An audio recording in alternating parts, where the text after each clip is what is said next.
J'aimerais m'en aller au pays du bonheur. Mais où est le chemin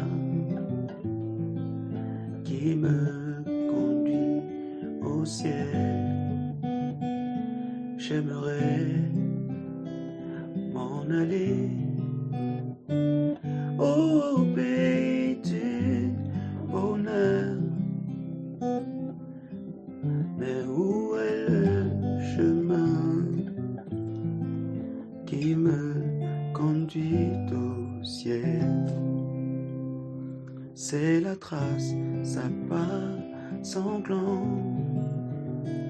qui me conduit au ciel.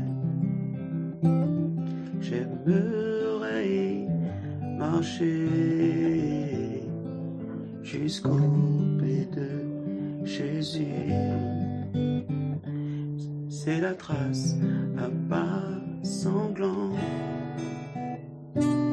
qui me conduit au ciel.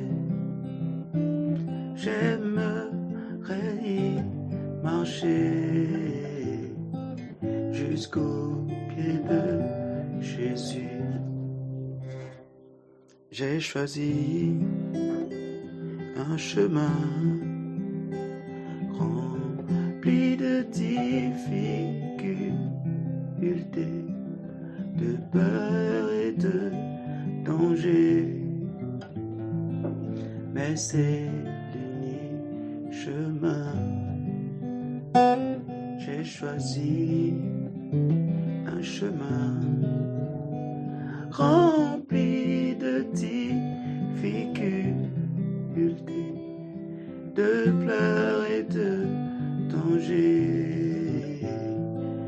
Mais c'est l'unique chemin.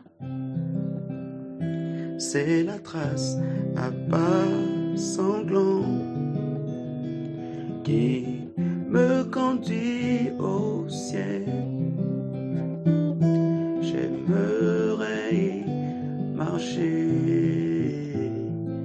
jusqu'au pied de Jésus.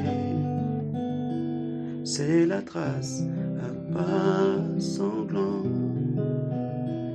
qui me conduit au ciel. J'aimerais y marcher jusqu'au pied de Jésus. Jusqu'au pied de Jésus. Jusqu'au pied de Jésus. Jusqu'au pied de Jésus. Jusqu'au pied de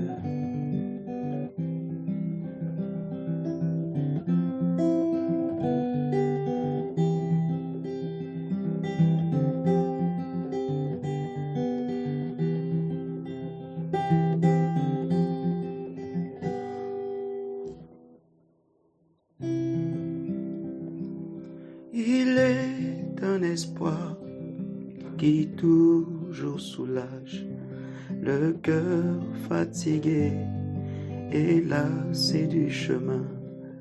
Il est un repos au bout du voyage. À toutes nos luttes, il y aura une fin. C'est la cité du ciel, au bonheur éternel.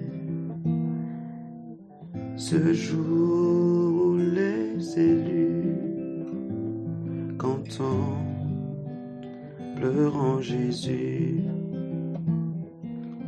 C'est la cité du ciel, au bonheur éternel. Ce jour où les élus contemplent pleurant Jésus. Il est dit de ce jour où tout est lumière, où rien de souillé ni d'impur entrera, où nous ne serons plus ni mort ni misère, où le racheté pour toujours chantera. C'est la cité du ciel, au bonheur éternel. Ce jour où les élus cantant, pleurant Jésus, c'est la cité du ciel, au bonheur éternel. Le jour où les élus cantant, pleurant Jésus. Ô Jérusalem, céleste patrie, mon cœur s'enflamme quand je pense à toi. Agneau mis à mort, prince de la vie, entends mes soupirs et l'appel de ma foi. Bientôt, bientôt au ciel, le bonheur éternel, avec tous les élus, je te ferai Jésus. Bientôt, bientôt au ciel, au bonheur éternel, avec tous les élus, je te verrai Jésus.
Restons debout un petit instant maintenant pour prier. Combien de personnes ici ont une requête dans leur cœur? Vous voudriez que Dieu fasse quelque chose de spécial pour vous pendant cette convention.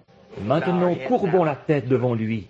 Père Céleste, nous sommes un peuple privilégié d'être rassemblés ici au nom du Seigneur Jésus, dans un pays libre où jusqu'à maintenant nous pouvons t'adorer selon ce que nous dicte notre conscience.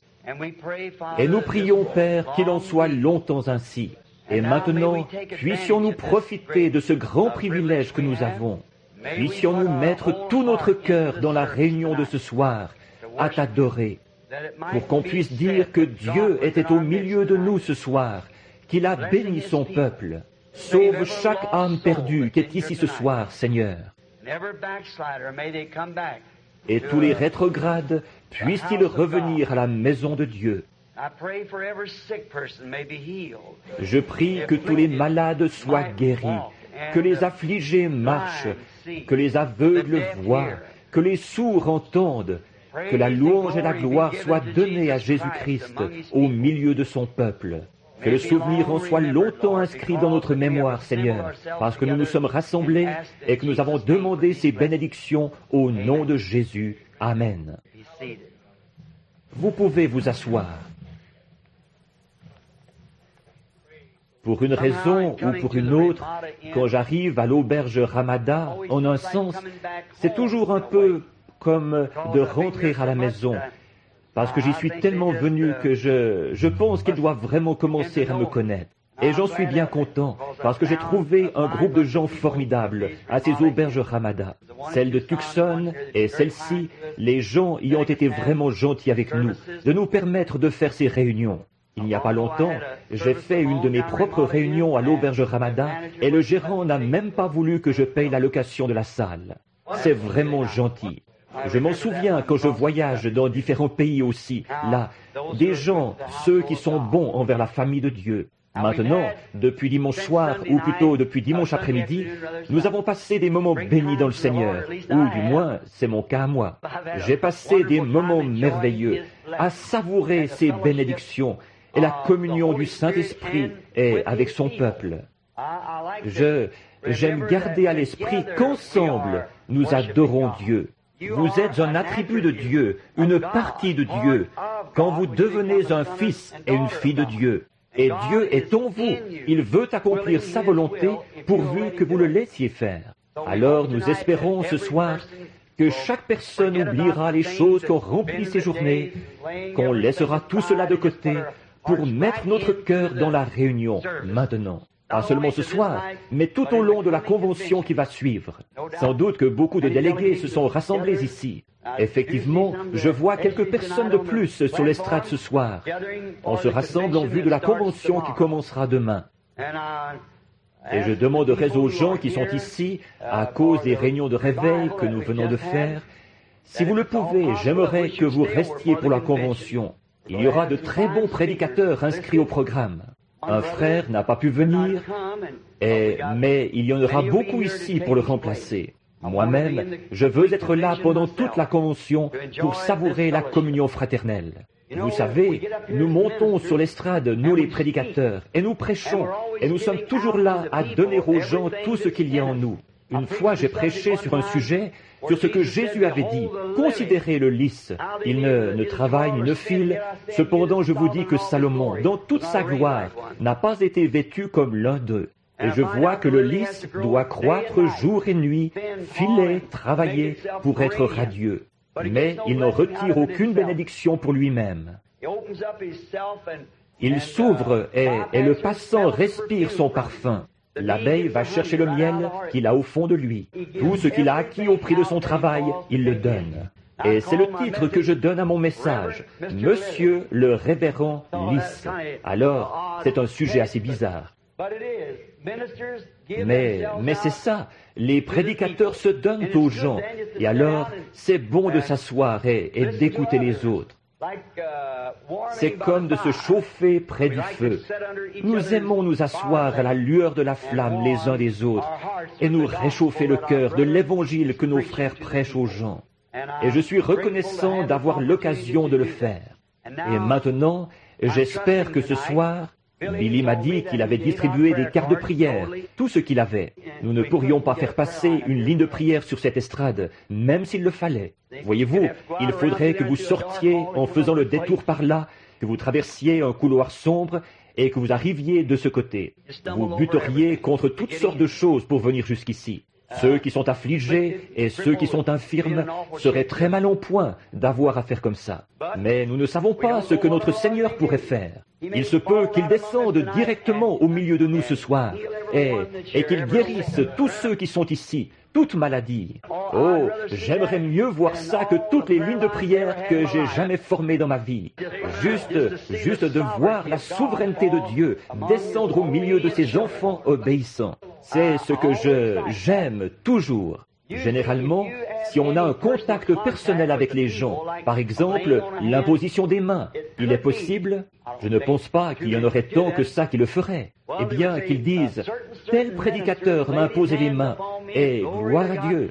En faisant comme ça, alors les gens regardent à ce prédicateur-là. Mais si on peut simplement se tenir ici, prêcher la parole et laisser le Saint-Esprit guérir chacun, alors c'est absolument la grâce de Dieu, rien d'autre.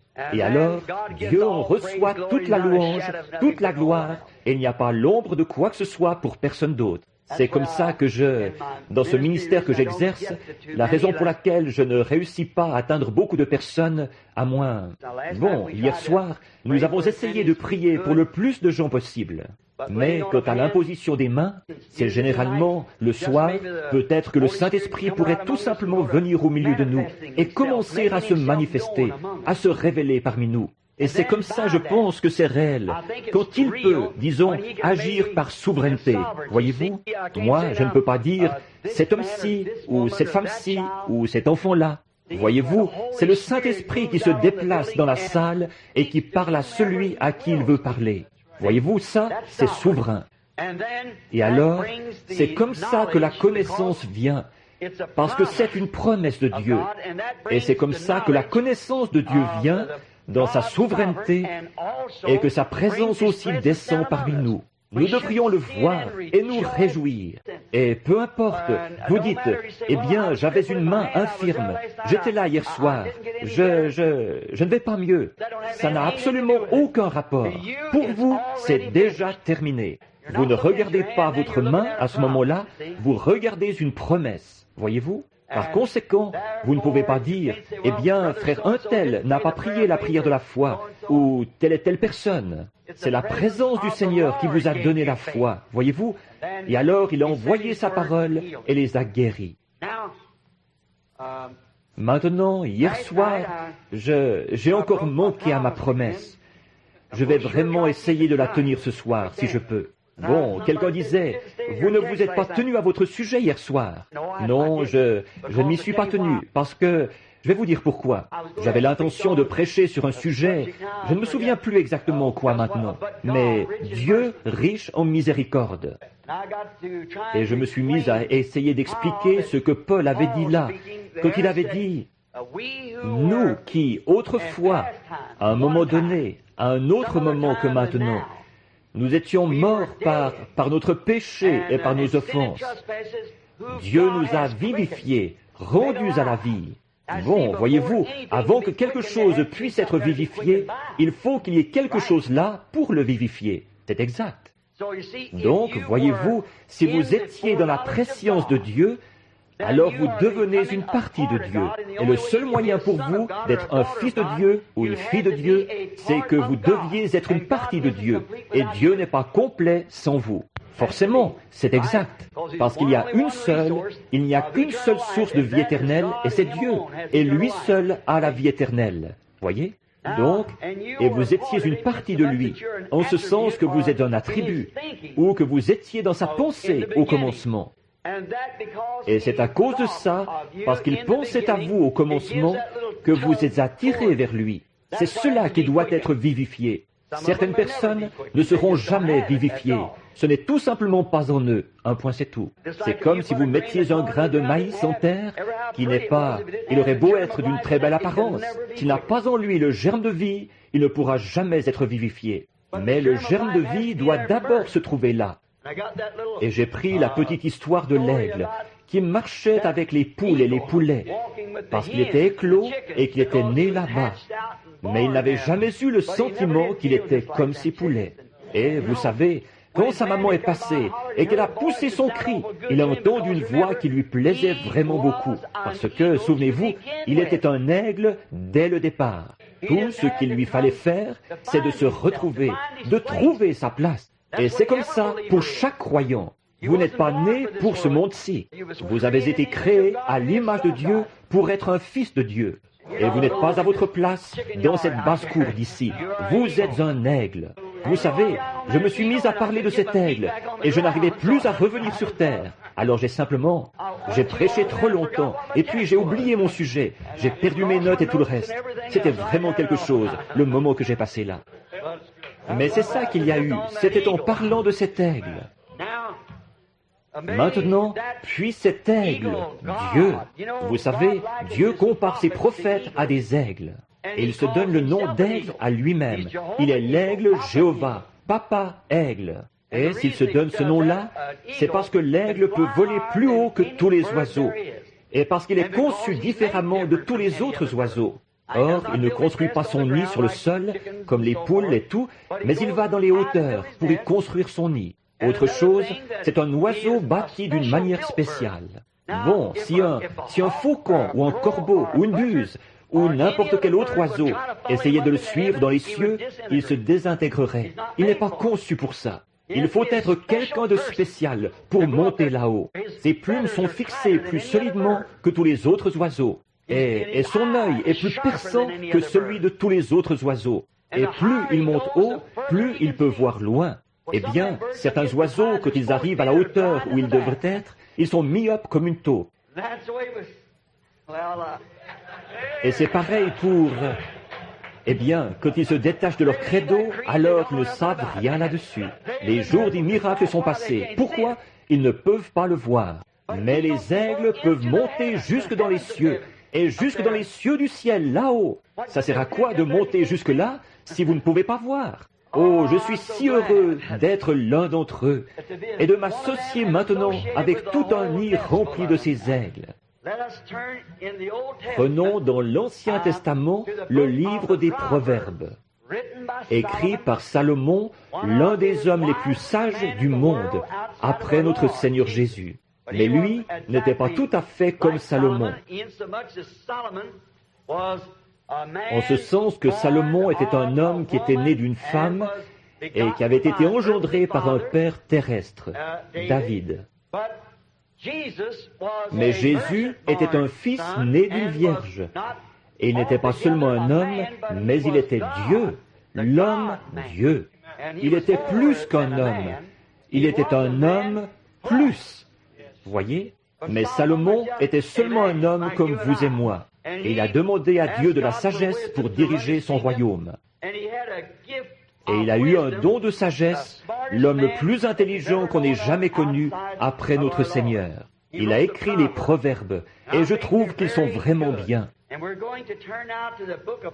Et maintenant, nous allons prendre le livre des Proverbes, au chapitre 1, ou plutôt au chapitre 2, et les premiers versets de Proverbes 2, à partir de 1. Proverbe 2, à partir de 1, la suite des conseils que Salomon donne à ses fils. Mon fils, si tu reçois, excusez-moi, c'est Proverbe 3, 1, excusez-moi. J'ai regardé ici dans mon livre et je vois que c'est Proverbe 3 plutôt que 1 ou 2. Excusez-moi, Proverbe 3, 1. Mon fils, n'oublie pas mon enseignement, et que ton cœur garde mes commandements, car ils augmenteront la durée de tes jours, les années de ta vie et ta paix. Que la loyauté et la vérité ne t'abandonnent pas. Lis-les à ton cou, écris-les sur les tables de ton cœur. Tu acquerras ainsi grâce et bon sens aux yeux de Dieu et des humains. Confie-toi en l'Éternel de tout ton cœur et ne t'appuie pas sur ton intelligence. Reconnais-le dans toutes tes voies et c'est lui qui aplanira ton sentier. Oh, je trouve que c'est vraiment le plus beau passage de l'Écriture. Maintenant, j'aimerais prendre comme sujet, tiré du verset 5, « Ne t'appuie pas sur ton intelligence ». Or, voilà un sujet très bizarre pour le jour où nous vivons. Parce qu'aujourd'hui, certainement, qu'on met beaucoup l'accent sur l'instruction et sur l'intelligence, que nous avons des choses en ce jour de savoir. Mais nous voyons que cette déclaration bizarre ici, comme d'autres passages de l'Écriture, elle a sa place. Et nous faisons confiance à Dieu qui nous fera voir quelle est sa place. Aujourd'hui, nous envoyons nos enfants à l'école pour qu'ils acquièrent l'intelligence des choses.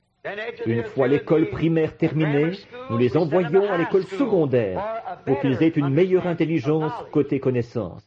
Et une fois ces études-là terminées, certains enfants ont même la chance d'aller à l'université. Ils vont à l'université pour parfaire leurs études et leur intelligence côté connaissance. C'est ce qu'on exige d'eux. Souvent, pour obtenir un emploi, il faut avoir fait au moins des études secondaires ou des études supérieures et tout. Pourtant, le sage Salomon nous a dit de ne pas nous appuyer là-dessus, pas sur notre propre intelligence. Ne recevez pas vos instructions de ces choses-là. C'est parce que nous nous demandons pourquoi il dirait une chose pareille. C'est parce que, généralement, notre intelligence contemporaine correspond généralement à la sagesse de l'homme, laquelle est contraire à la parole de Dieu. Je pense que le conseil que Salomon essayait de donner à ses fils, ce n'était pas d'être illettrés, mais de ne pas s'appuyer sur leur intelligence. Et je trouve que ce serait une bonne exhortation pour aujourd'hui de dire à nos fils, à nous et aux fils de Dieu, qu'il n'y a pas de mal à s'instruire. Il n'y a rien contre ça. Mais quand cette instruction est contraire à la parole de Dieu, alors appuyez-vous sur la parole et laissez tomber votre instruction, voyez-vous, à cause de la parole. L'instruction va vous servir, va vous donner un bon emploi, vous serez probablement bien vu des gens intellectuels, mais il n'y a pas de mal à ça. Ça vous aidera probablement beaucoup, ça vous aidera du côté financier et du côté de vos moyens d'existence. Vous vivrez peut-être un peu mieux à cause de ça. Mais souviens-toi d'une chose, mon fils, tu devras mourir. Peu importe toutes les études que vous avez pu faire, toute la culture que vous avez pu acquérir, vous devrez quand même affronter la mort, parce qu'il est écrit que l'homme doit mourir, après quoi vient le jugement. Et Dieu, quand la mort, ce n'est pas si grave, mais de passer en jugement, c'est ça qui est grave. Bon, vous pouvez mourir, mais après quoi vient le jugement.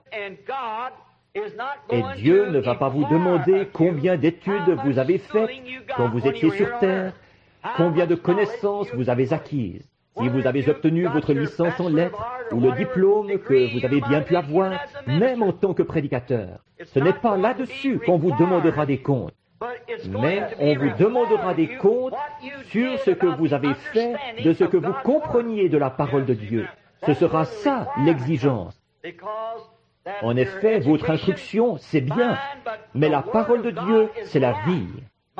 Ma parole est vie, et de la connaître, c'est la vie. Et il a dit, de le connaître lui, il est la parole.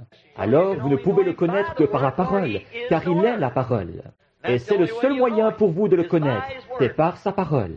Quelqu'un pourrait se présenter là et dire, ceci, c'est Dieu, ou ça, c'est Dieu, ou ceci c'est Dieu, ou ceci c'est juste, et ça c'est juste. Mais nous revenons à la parole qui est la vérité. La parole, c'est exactement comme l'étoile polaire. C'est une vraie étoile. Peu importe de quel côté le monde peut flotter, l'étoile polaire est centrée par rapport à la Terre. Vous réglez votre boussole en fonction de l'étoile polaire. Celle-ci est toujours au centre par rapport à la Terre. Les autres étoiles se déplacent avec le monde, mais l'étoile polaire reste stable. Or, la boussole, c'est le Saint-Esprit. Et votre poteau d'attache, ce serait l'étoile polaire. Alors le Saint-Esprit vous dirigera toujours vers la parole. Le Saint-Esprit ne vous conduira jamais vers quoi que ce soit d'autre que la parole de Dieu. Alors comment un homme pourrait-il accepter un credo alors que c'est contraire à la parole et continuer quand même à prétendre avoir le Saint-Esprit? Le Saint-Esprit vous dirigerait dans une direction opposée à celle-là. Il faut le Saint-Esprit pour que lui vous dirige vers la parole, car il est la parole. Il est la parole, et il peut seulement, de même que l'aiguille aimantée de la boussole peut seulement se diriger vers le pôle Nord, qu'elle peut seulement être attirée dans cette direction-là. Ainsi, comme le Saint-Esprit est l'auteur de la parole, que c'est lui qui l'a écrite, et que c'est lui qui la vivifie, comment peut-il diriger la personne vers quoi que ce soit d'autre que la parole? Alors, quand quelqu'un prétend avoir le Saint-Esprit, et qu'ils acceptent quelque chose qui est contraire à la parole, on peut voir par là que ce n'est pas le véritable Saint-Esprit qu'ils ont. Voyez, il se pourrait que ce soit un esprit, ça. Je ne dis pas le contraire. Mais ce n'est pas le Saint-Esprit de Christ.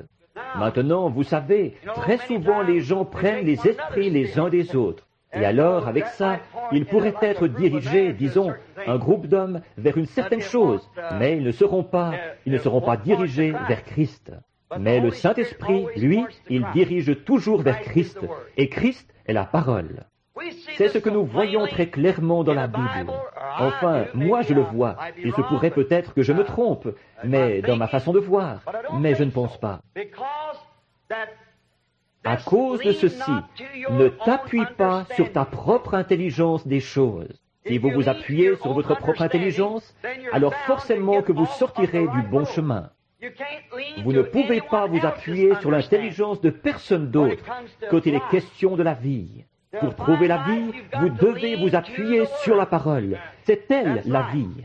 C'est ce que nous voyons dès le commencement. Il nous est montré très clairement, dès le commencement, que Dieu a donné à sa première famille sur terre sa parole, pour qu'elle en vive. Elle devait vivre uniquement de sa parole. Bon, ce n'est pas en mangeant de la nourriture et tout, mais c'est de sa parole qu'il devait vivre éternellement. Et tant qu'il restait fidèle à la parole, il vivait éternellement. Mais dès qu'un petit bout de phrase de cette parole a été mal placé, toute la chaîne a été rompue et l'espèce humaine a été précipitée dans la mort. Voyez, maintenant remarquons, Ève, qui était sans doute une personne intelligente, la première qui est venue directement d'Adam, lequel était le Fils de Dieu. Et Ève, certainement que, comme elle se trouvait dans cette position-là, où il n'y avait pas eu de péché, aucune place pour le péché, certainement qu'elle devait avoir une conception merveilleuse de ce que Dieu était. En effet, tous les après-midi, elle et son mari se promenaient dans la fraîcheur du jardin, le soir, et ils parlaient avec Dieu, face à face.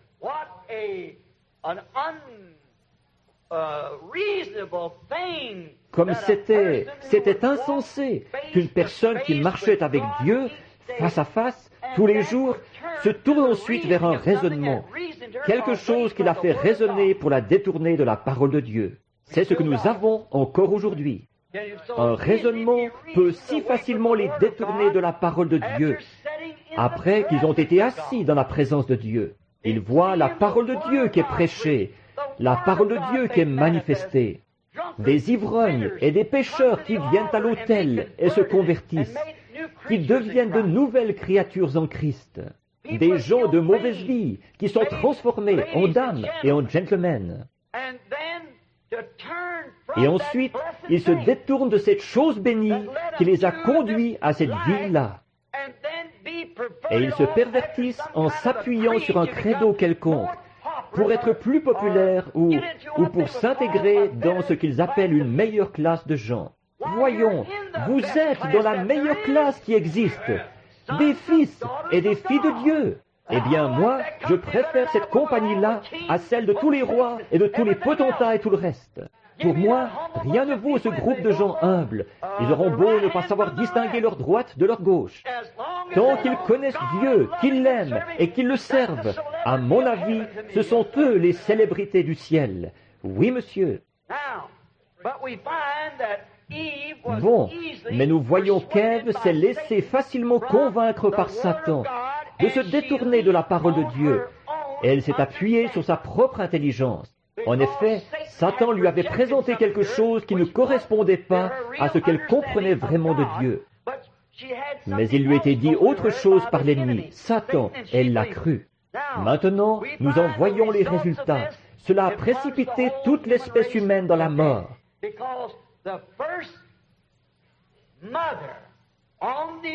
Parce que la première mère sur terre s'est appuyée sur sa propre intelligence, quelque chose de contraire à la parole de Dieu. Et elle a précipité toute l'espèce humaine dans la mort. Maintenant, croyez-vous cela? C'est la parole.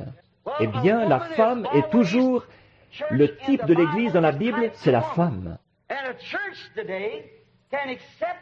Et aujourd'hui, une Église peut accepter une série de dogmes ou de credos et précipiter toute l'assemblée dans la séparation d'avec Dieu. Ces gens qui adoptent ces choses plutôt que la parole de Dieu, ils sont exactement comme Ève. Et c'est ce qui s'est fait maintes et maintes fois, si bien que toute cette génération a été précipitée loin de la parole de Dieu. Quand la parole est manifestée, que la parole est révélée, ils ne veulent pas l'accepter. Parce qu'ils ne veulent pas, parce qu'ils s'appuient sur leur propre intelligence. Cette église a été construite ici. C'est un bâtiment magnifique. C'est une grande organisation. Elle est membre d'un grand corps de gens. Pourquoi est-ce qu'on ne devrait pas en faire partie? Je vais m'appuyer dessus. Ne vous appuyez pas sur votre propre intelligence, mais appuyez-vous sur la parole du Seigneur.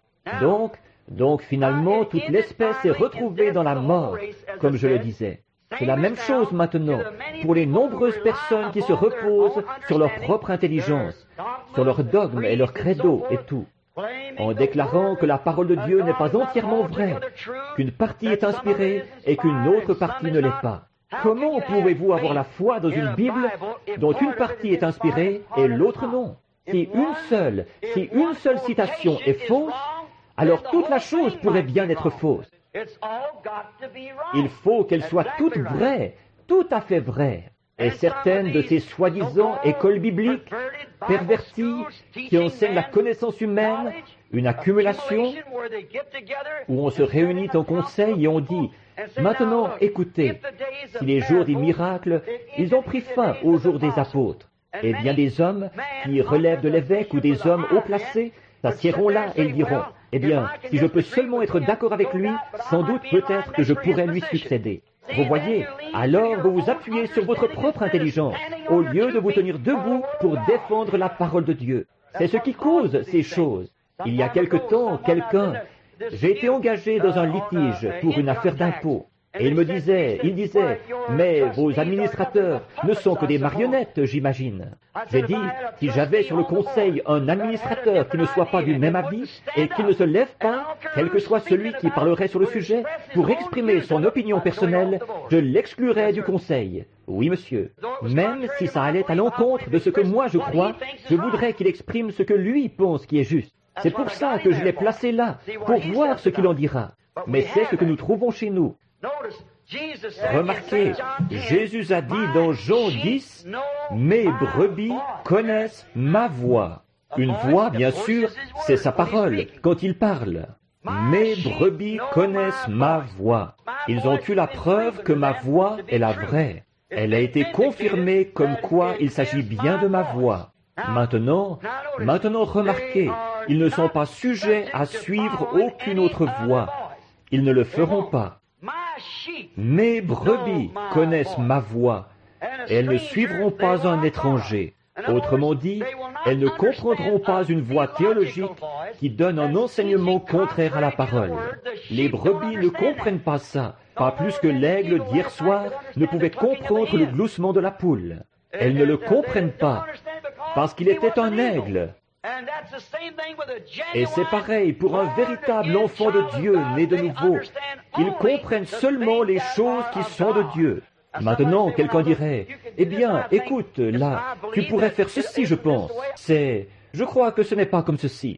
Je crois que les jours des miracles sont passés. Je ne crois pas que c'est de la guérison divine, ça. Je ne crois pas ceci. » Or, un véritable chrétien né de nouveau, ses oreilles ne retiendront jamais ça. Il ne le comprend pas du tout. Et comment un homme qui croit en Dieu et qui peut lire la Bible et voir qu'il est le même hier, aujourd'hui et pour toujours, peut-il arriver à accepter une chose pareille? Je ne le comprends pas. Donc, ils ne s'appuient pas sur leur propre intelligence, comme par exemple un bébé. Prenez un petit bébé qui est né et qui s'est appuyé une fois sur le sein de sa mère, qui a tété son lait chaud, appuyé sa petite tête sur son sein, même s'il n'est âgé que de quelques heures. Un jour ou deux plus tard, retirez-lui sa mère et remettez-le au sein d'une mère étrangère. Les petits pieds en l'air, il va gigoter et hurler. Ce n'est pas sa mère. Voyez-vous, il a déjà en lui quelque chose, parce qu'il est une partie de cette mère. Déjà là, la nature lui a fourni un moyen de reconnaître sa propre maman. Et si la nature a fourni au bébé le moyen de reconnaître sa mère, qui lui a donné naissance, combien plus un fils de Dieu qui est né de l'Esprit de Dieu. Il connaît sa maman. Il sait parce qu'il est né de la parole, et il comprend la parole. Mettez-le dans un lieu étranger, certainement qu'il ne sera pas à sa place. Il sortira de là à toute vitesse. En effet, il ne s'appuie pas. Quelqu'un dira, « Attends là, mon chéri, c'est elle ta maman à présent. » Ce n'est pas sa maman, parce qu'il a un moyen de reconnaître qu'il est une partie de cette mère-là. C'est sa mère. Personne d'autre ne pourra jamais la remplacer. Il reconnaît sa mère à lui. Remarquez comme c'est vraiment le cas, que Dieu a créé toutes choses selon son espèce. Le bétail selon son espèce. Souvent, quand nous faisions le rassemblement du bétail, nous rabattions des troupeaux complets de bétail. Et les petits veaux, je me demandais comment ils feraient pour reconnaître leur maman.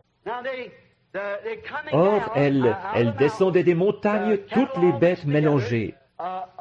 Une vache qui est avec le veau, un petit veau affamé. Peut-être qu'il pourra téter un peu une autre mère s'il est vraiment affamé. Mais quand nous les arrêtons, dans la plaine, la maman va chercher son petit dans ce rassemblement de vaches et de veaux, jusqu'à ce qu'elle le trouve. Et le veau court trouver sa mère. Elle connaît son petit gémissement, et lui, il connaît son mugissement.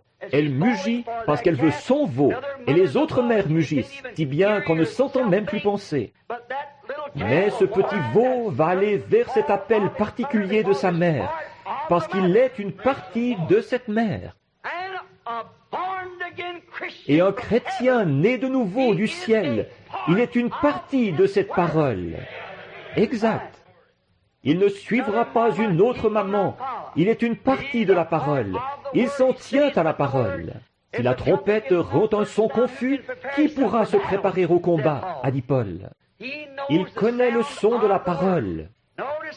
Remarquez ce qu'il en est, la main prédestinée de Dieu qui est avec eux du début à la fin. Il sait qu'il a été destiné à cela, qu'il s'est trouvé dans la vérité de l'Évangile. Il sait qu'il est né de l'Esprit de Dieu.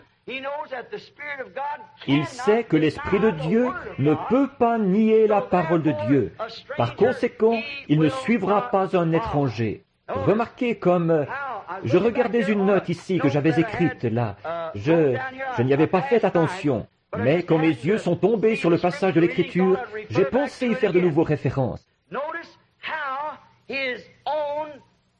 Remarquez comme ces brebis prédestinées à lui l'ont suivi à l'époque même des plus grands théologiens qu'on ait jamais eus. Ils sont sortis sans hésiter parce qu'ils l'ont reconnu. Ils savaient ce que la parole avait promis pour ce jour-là. Ils savaient à quoi ressemblerait le Messie quand il viendrait.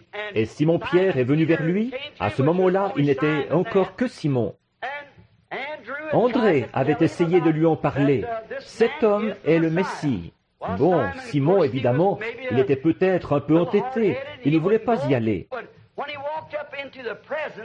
Mais quand il s'est avancé jusque dans la présence de Jésus, quand Jésus a dit, « Tu t'appelles Simon, et tu es le fils de Jonas ». Or, nous savons que Jésus a dit à ses apôtres qu'il les connaissait, et avant la fondation du monde, ils étaient les attributs de ses pensées. Par conséquent, comme cette semence reposait en lui, et qu'il savait que la parole l'avait annoncé, et que la promesse avait été faite que le Messie serait un prophète. Quand il a vu cela, la pêche s'était terminée pour lui. Il a su alors qu'il allait déposer ses filets parce qu'il allait devenir pêcheur d'hommes. En effet, or d'autres personnes s'étaient tenues là. Elles avaient vu la même chose être faite, et pour elles, l'affaire était classée. C'était un mauvais esprit. C'étaient les théologiens. C'est parce que ça ne correspondait pas à ce qui leur plaisait comme enseignement théologique. Et ils l'ont rejeté. parce qu'ils s'appuyaient sur leur propre intelligence des choses, celle de leur docteur. Alors que Jésus-Christ était venu, accomplissant la parole promise, ils étaient trop aveugles pour le voir. Ils se sont appuyés sur ce que les sacrificateurs disaient et sur ce que l'Église disait, plutôt que sur ce que Dieu disait. Or Jésus les a réprimandés à cause de ça. Il a dit, « Sondez les Écritures, car vous prétendez avoir en elles la vie éternelle. Ce sont elles qui rendent témoignage de moi. Ces Écritures que je vous demande de sonder, elles vous disent qui je suis. » Mais ils ne voulaient pas s'appuyer sur ce que la parole disait. Ils s'appuyaient plutôt sur leur intelligence de ces choses. Ils s'appuyaient sur leur propre intelligence. Et l'Écriture nous dit qu'ils étaient voilés. Le voile de leur propre théologie les avait aveuglés. Vous dites, « Frère Branham, où voulez-vous en venir? Voici où je veux en venir. » Cette chose-là est en train de se passer de nouveau. C'en est au point où des hommes et des femmes et des gens vont s'appuyer sur une certaine église à laquelle ils ont adhéré et dont ils font partie.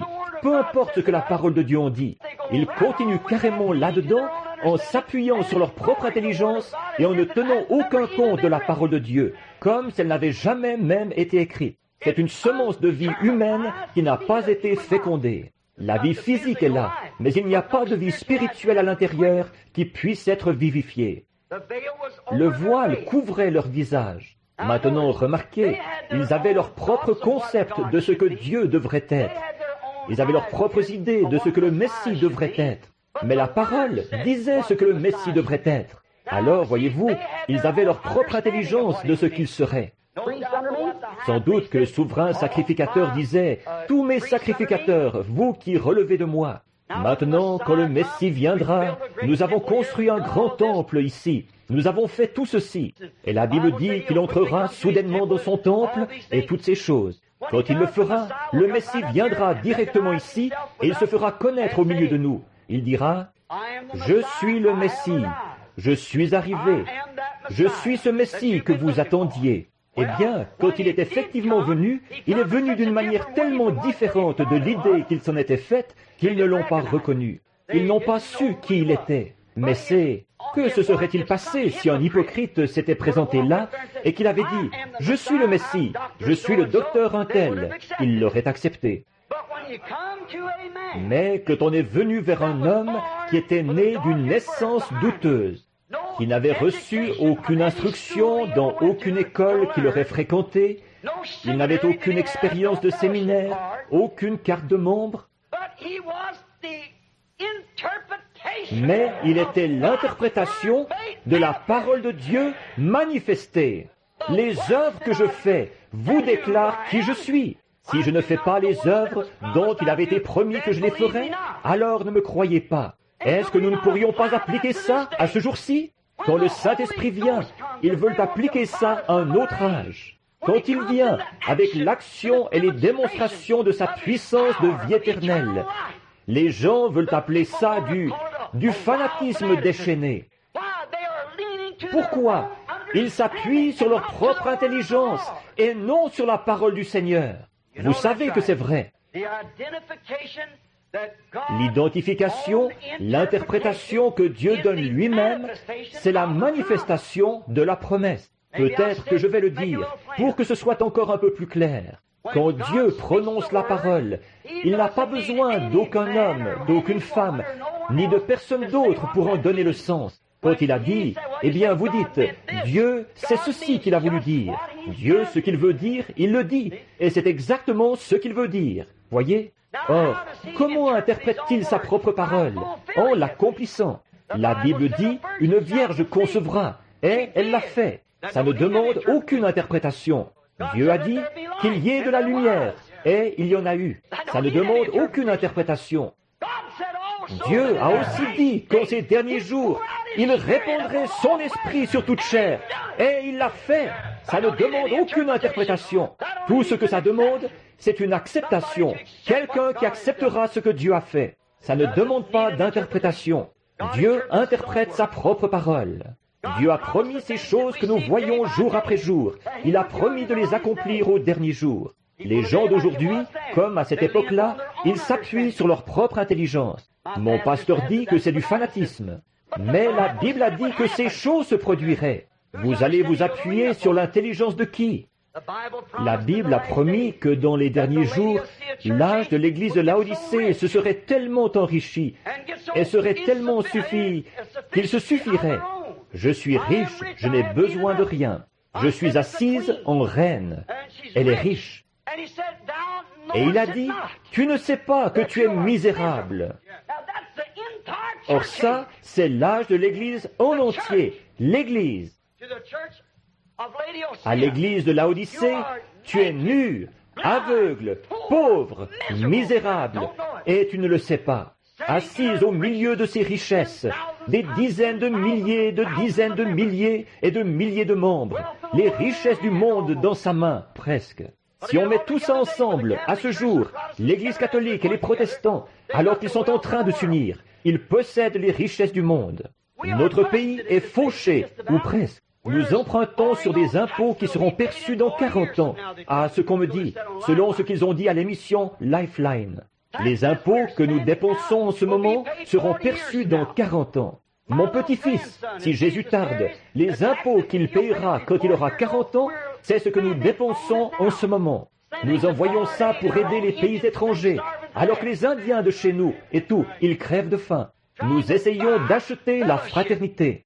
La fraternité, ça ne s'achète pas. Un ami, ça ne s'achète pas. Non, mais voilà ce que nous faisons. Voilà notre système. Ils imposent les gens tout ce qu'ils peuvent récolter. Impôts, impôts, impôts. Et la dette de guerre que nous avons contractée à cause des politiciens ne sera pas réglée avant des centaines d'années encore, je suppose. Et bon, nous ne devrions pas être dans cet état-là. Nous n'avons aucune raison d'être dans cet état-là. Mais les églises, elles se sont enrichies. Presque toutes les richesses du monde, dit la Bible, se trouvent dans l'Église catholique. C'est pour ça que la Russie l'a expulsé, que la Russie l'a excommunié. C'est ça qui était la source même du communisme. C'est parce que l'Église enseignait qu'elle était quelque chose, alors qu'elle n'était pas différente du reste du monde. Quand nous étions en Finlande, là-bas, que ce petit garçon a été ressuscité des morts, ces soldats russes se mettaient au garde à vous et ils disaient « Nous recevrons un Dieu qui peut ressusciter les morts. » Nous avons construit des dénominations et des écoles et des bâtiments, mais nous n'avons pas fait ce que Jésus nous avait dit de faire, c'est-à-dire de prêcher l'Évangile.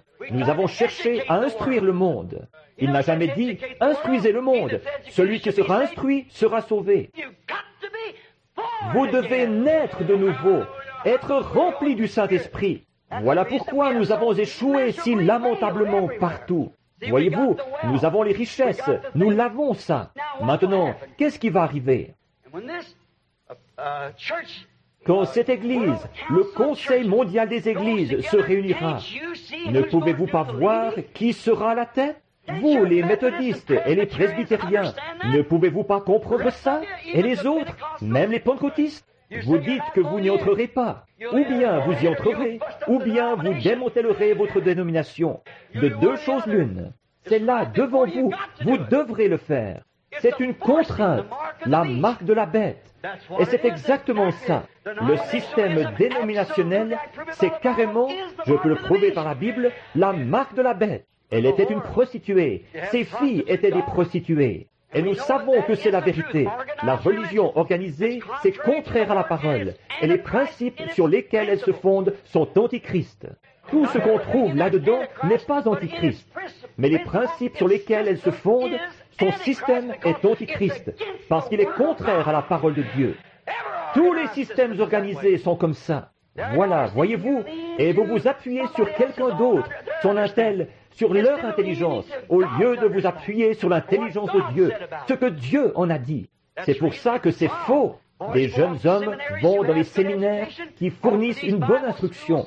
Ils vont à ces écoles, soi-disant bibliques. Et peut-être qu'ils ont un appel de Dieu dans leur cœur.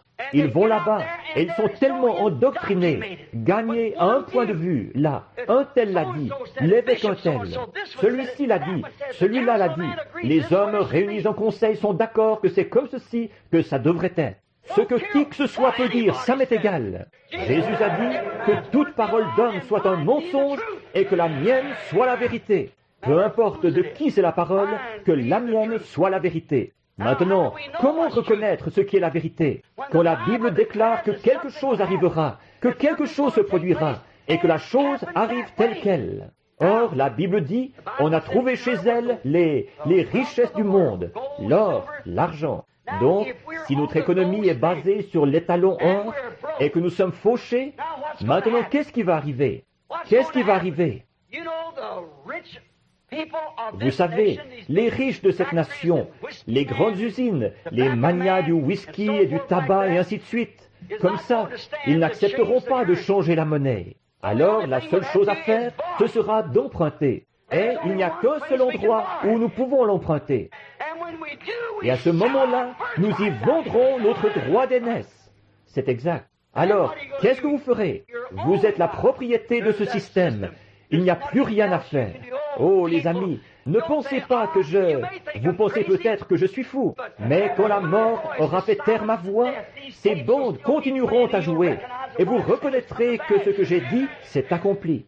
Je serai la personne la plus insensée de prendre la position que j'ai prise, d'aller jusqu'à m'élever contre cette chose-là. Je serai contre Dieu. Je serai contre tout ce qui est de Dieu. Si j'avais faisais erreur dans mes opinions et dans mon appel, la chose serait contre Dieu. Mais si j'ai pris cette position-là, c'est parce que je le vois ici dans la parole. C'est la parole de Dieu. Et puis j'en vois la confirmation, la vérité en être démontrée.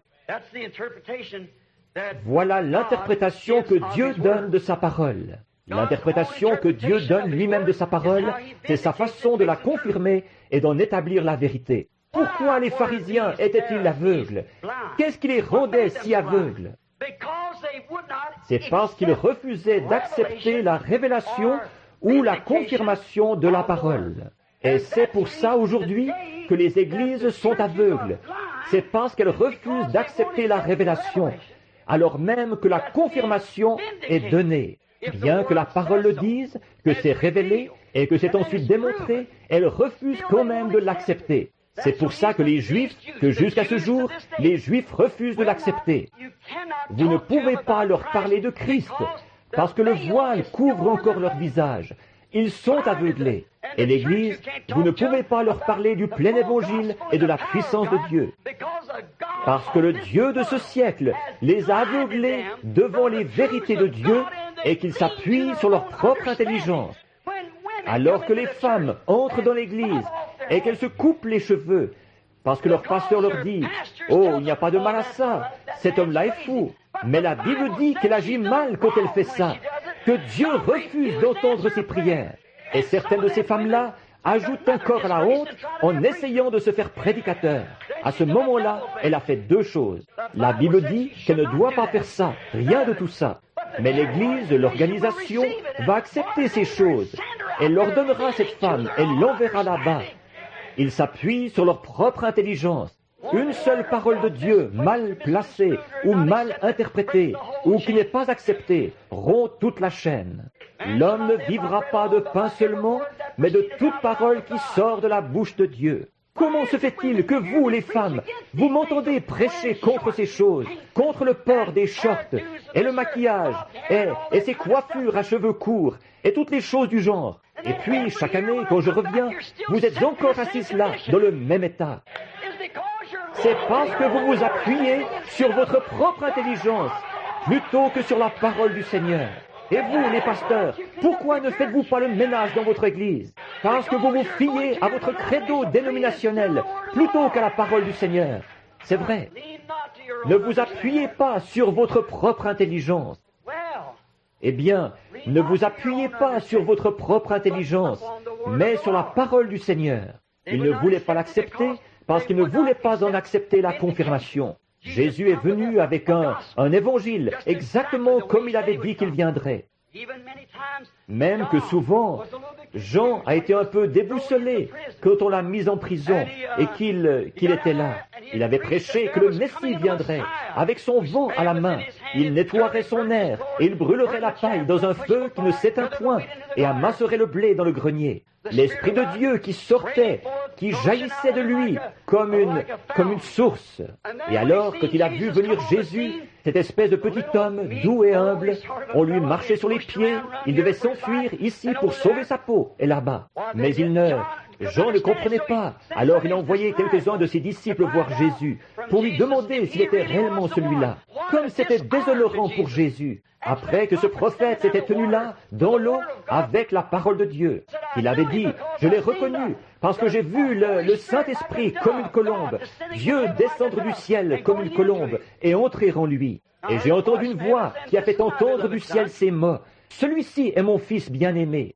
Et après ça, Jean a dit, allez lui demander si réellement c'était lui, ou devons-nous en attendre un autre. Or, Jésus ne lui a pas du tout envoyé un traité sur la façon de bien se conduire en prison, ou sur l'Église à laquelle il aurait dû adhérer. Mais il a dit, restez un peu avec nous, et observez ce qui se passe. Et après, allez montrer à Jean les choses que vous avez vues et faites. En effet, ces œuvres qu'il faisait confirmaient qu'il était le Messie, le Fils de Dieu. Heureux celui pour qui je ne suis pas une occasion de chute. C'est devenu une occasion de chute pour tant de gens. Il est si facile pour tant de gens de trouver dans la parole de Dieu une occasion de chute. Elle va à l'encontre. Ils veulent s'appuyer sur leur propre intelligence. Ils ne veulent pas accepter la parole du Seigneur. Alors, forcément, qu'ils vont tout simplement suivre la voie qu'on leur a enseigné de suivre. Et la voie qui leur est enseignée, leur Église s'appuie dessus. Peu importe que Dieu ait promis qu'il enverrait la pluie, qu'il y aurait de la pluie le matin, si l'Église dit « ça ne tient pas debout », ils vont croire l'Église plutôt que Dieu. Pourquoi ça? Ils sont nés de l'Église. Mais un homme qui est né de Dieu, il est de la semence de Dieu. Et la semence de Dieu, c'est la parole de Dieu. Et il vit uniquement de cela. C'est sa vie. Donc, ils s'appuyaient sur leur propre intelligence, mais ils ne voulaient pas s'appuyer sur la parole de Dieu. Ils savaient ce qu'il en était. C'était dans l'Écriture. Ils ont dit que c'était un mauvais esprit, cet homme-là. Pourquoi ça? Leur sacrificateur avait dit, tous ceux qui iront entendre prêcher cet homme seront exclus de la synagogue. À un moment donné, un homme qui avait été aveugle a été guéri par Jésus. Même ses parents, ils étaient vraiment heureux de sa guérison, mais ils avaient peur de confesser que c'était Jésus qui l'avait opéré. Et oui, il a dit, est-ce là votre fils? Il a dit, oui. Il a dit, qui l'a guéri? Il a dit, je ne sais pas. Il a dit, il a de l'âge. Interrogez-le lui-même. Il parlera de ce qui le concerne. En effet, il avait été dit que tout homme qui s'appuierait sur son intelligence à lui, Christ, plutôt que sur leur intelligence à eux, serait exclu de leur Église. N'est-ce pas exactement la même chose maintenant? Je vous pose carrément la question. C'est exact, ça se dessine de la même façon. Qu'importe ce que Dieu peut faire, il faut que ça concorde avec leur propre intelligence des choses, et non avec ce que Dieu confirme qui est la vérité. Bon, mais cet homme-là, il a eu la réponse. Il a dit, qui t'a guéri? Il a dit, celui qu'on appelle Jésus de Nazareth. Il a dit, c'est un pécheur, nous ne savons d'où il vient. Il a dit, c'est une chose étrange ça. Vous êtes censés être les conducteurs de cette heure. Et voici un homme qui a ouvert mes yeux, ce qui n'a pas été fait depuis le commencement du monde, et pourtant vous dites que vous ne savez pas d'où il vient. Oh là là! Pourquoi? Ils s'appuyaient sur leur propre intelligence, plutôt que sur la parole du Seigneur. En effet, Ésaïe avait dit que les aveugles verraient, que le boiteux sauterait comme un cerf, que les déserts éclateraient en cris de joie. Mais voyez-vous, ils se sont appuyés sur leur propre intelligence et non sur la parole, sur leur propre système qu'ils avaient établi. Maintenant, remarquez, les églises d'aujourd'hui font pareil. Elles se sont formées une super race d'intelligence par leur système dénominationnel. Ils ont une super intelligence des choses, tellement qu'ils ne veulent pas que personne y touche, que personne n'entre à moins de faire partie de leur groupe. Ne me dites pas le contraire. J'habite à Tucson, en Arizona. Je suis arrivé là-bas il y a 3 ans, j'ai eu une rencontre avec le conseil des églises et j'ai dit, je ne suis pas du tout venu pour établir une église. Je suis venu pour fraterniser avec vous. Je suis venu pour vous aider. Je suis missionnaire, évangéliste. C'est ce que je fais. Ils ont dit, venez-vous vous installer ici pour établir une église? J'ai dit, non monsieur. Je suis venu, si je voulais une église, j'en ai une dans l'Indiana. J'ai dit, je suis venu ici parce que le Seigneur m'a conduit à venir ici, par une vision. Je vais rester pendant quelque temps là, à moins qu'il me conduise ailleurs. Mais je ne suis pas du tout venu pour établir une église. Je suis venu pour vous aider, vous les frères. Ça, c'est il y a 3 ans. Je n'ai pas reçu une seule invitation nulle part. Pourquoi? Parce qu'ils se sont réunis tout de suite après et qu'ils ont dit que tout homme qui me ferait venir derrière sa chair, qu'ils excommuniqueraient ce prédicateur-là. Voyez? Pourquoi? Ils s'appuient sur leur propre intelligence. Certainement, ceux-là, ce sont les soi-disant. Ils se forment leur super-intelligence des choses. Si vous ne mettez pas votre nom sur leur registre, vous êtes perdu. Un ministre me disait ça. Oh, vous dites, ça c'était une espèce d'imposteur. C'était un pentecôtiste. Jack Moore et moi, nous nous sommes assis là à l'écouter à Dallas, au Texas. Il disait qu'il allait devoir ôter un homme de sur leur registre. J'ai dit, pourquoi? Parce qu'il a fraternisé avec vous. J'ai dit, eh bien, ôtez-le. Il a dit, eh bien, à ce moment-là, il est perdu. J'ai dit, perdu? Mais il a dit, si son nom n'est pas sur le registre. J'ai dit, vous voulez dire que vous êtes surveillant général et vous croyez ça? Il a dit, c'est la vérité. J'ai dit, raccrochez monsieur, ce n'est pas la grâce de Dieu ça, voyez-vous? Nous avons tous en effet été baptisés dans un seul esprit pour former un seul corps. Et nous devenons membres de ce corps. La marque que vous portez, ça m'est égal. Ça n'a rien à y voir. C'est carrément par une naissance que vous êtes un chrétien. Et c'est le seul moyen. C'est le seul moyen pour vous d'en être un. Ce n'est pas par adhésion, pas par des credos, pas en excitant ceci ou récitant ceci, ou quoi que ce soit d'autre, ni par l'instruction, la théologie. Vous êtes un chrétien quand vous êtes né de nouveau, et vous ne pouvez pas naître de nouveau à moins d'avoir été élu à naître de nouveau. Car nul ne peut venir à moi si mon Père ne l'attire, et tous ceux que mon Père m'a donnés viendront. Amen. Je le ressusciterai au dernier jour. Ces grandes soi-disant écoles bibliques que nous avons, elles s'appuieront sur leur propre savoir. Oh là là, qu'importe ce que dit la parole, ils peuvent se l'expliquer tellement clairement, à eux-mêmes, se le faire croire à eux-mêmes et le faire croire à ceux de leur espèce. Que les jours des miracles sont passés. Un prophète, les prophètes, les apôtres, ça n'existe pas. Des dons de guérison et tout ça, ça n'existe pas. Toutes ces choses ont pris fin au jour de la Bible. Ils peuvent se faire croire ça. Vous savez, la Bible dit que vous pouvez croire un mensonge et être damné à cause de ça. Voyez-vous, c'est l'exacte vérité. Ils se forment, qu'importe ce que dit la parole de Dieu, ils s'appuient sur leur propre intelligence. Ils s'appuient dessus, ils y croient, ils pensent que c'est la vérité. Vous pouvez croire le même mensonge maintes et maintes fois, si bien qu'à un moment donné, pour vous, ce sera la vérité. C'est exact. Mais comment savoir si c'est la vérité ou pas? Dieu en démontre la vérité, parce que c'est dans sa parole et qu'il la confirme. Il en donne lui-même l'interprétation. Comment font-ils pour en arriver là? Ils le font à cause de leur culture, de leur instruction, de l'intelligence des choses qui leur est inculquée par ce diplôme, leur doctorat et tout, tel séminaire qu'ils ont fréquenté et où ils ont appris ces choses. Mais regardez, mes amis, écoutez. Nulle part dans la Bible, il nous est demandé de comprendre. Il ne nous est pas demandé de la comprendre, il nous est demandé de la croire. La croire par quoi? Par la foi. Si vous la comprenez, alors cela annule la foi. Vous ne pouvez pas la comprendre, mais vous la croyez quand même. Si je pouvais comprendre Dieu, je n'aurais pas besoin de croire Dieu. Je ne comprends pas Dieu. Personne ne comprend Dieu. Je ne peux pas comprendre la parole de Dieu, mais je l'accepte, je la crois. Il ne m'est pas demandé de la comprendre. Je n'ai fréquenté aucun séminaire, toute cette grande intelligence, ce que l'homme connaît là-dessus.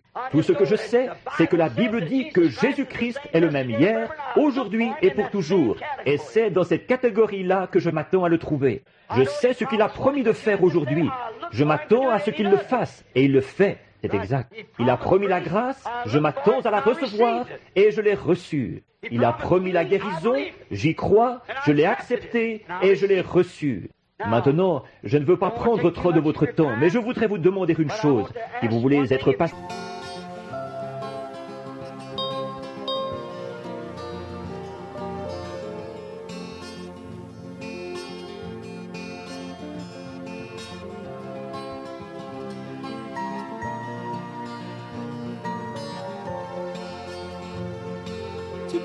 prêcher et tout connaître les mystères de Dieu, prédicateur.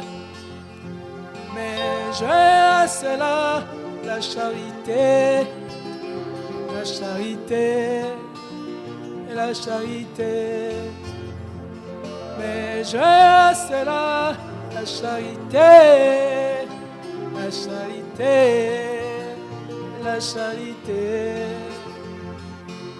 Ah, elle est patiente, pleine d'amour, point d'orgueil. Ah, elle est patiente, pleine d'amour, ne se vante point. Ah, elle est patiente, pleine d'amour, point d'envie.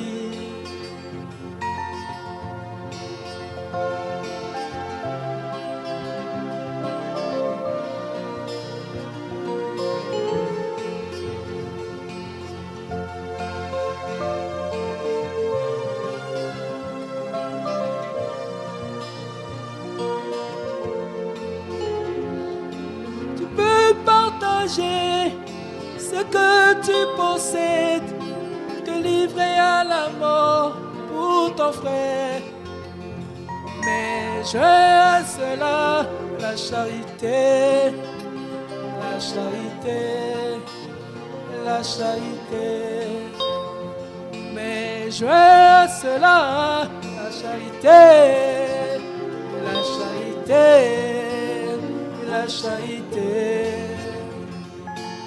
Ah, elle est patiente, pleine d'amour, ne se vante point. Ah, elle est patiente, pleine d'amour, point d'orgueil. Ah, elle est patiente, pleine d'amour, point d'envie.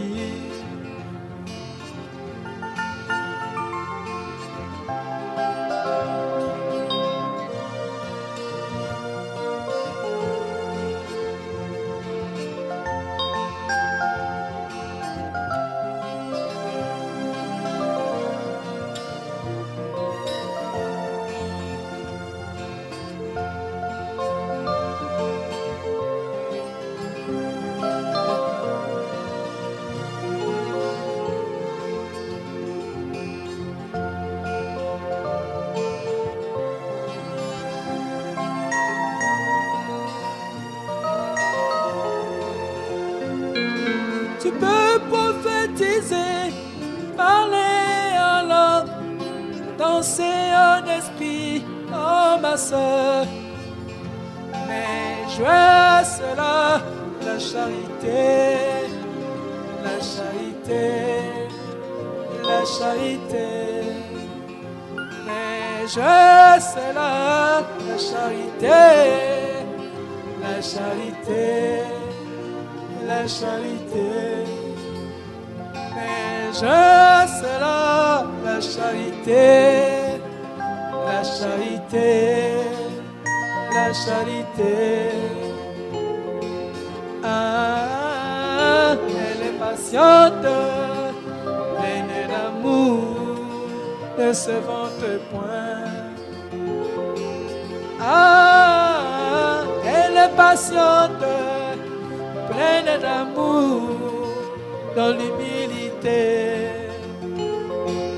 Ah, elle est patiente, pleine d'amour et d'humilité.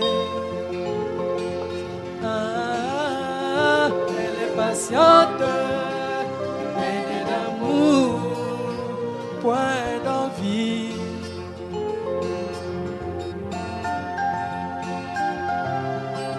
Oui, la charité, c'est l'amour divin dans le cœur d'un humain. C'est le Saint-Esprit, la vie de Dieu venant dans l'être humain. La charité ne se vante point, elle n'est point orgueilleuse, ne cherche point son propre intérêt. Elle ne se vante point. Ah, elle est patiente, pleine d'amour, point d'orgueil. Ah, elle est patiente, pleine d'amour et d'humilité. Ah, elle est patiente, pleine d'amour, point d'envie. Ah, elle est patiente, pleine d'amour, supporte tout.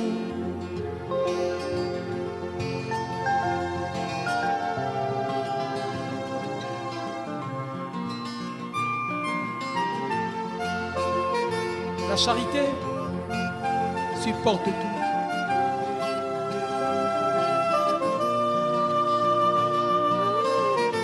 Elle ne soupçonne point.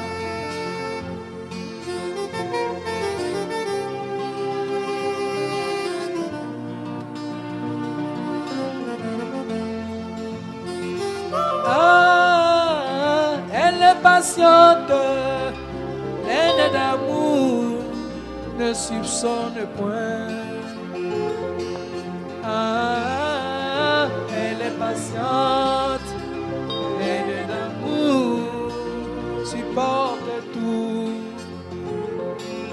Ah, elle est patiente, pleine d'amour, point d'orgueil.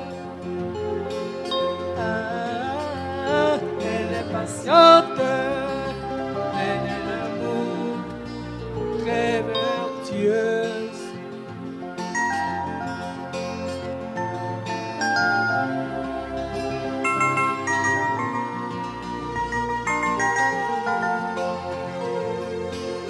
Ah, elle est patiente, pleine d'amour, point d'orgueil. Ah, elle est patiente, pleine d'amour, supporte tout. Ah, elle est patiente, pleine d'amour, ne soupçonne point. Ah, elle est patiente, pleine d'amour, ne se vante point. La charité, c'est l'amour divin. C'est la nature de Dieu.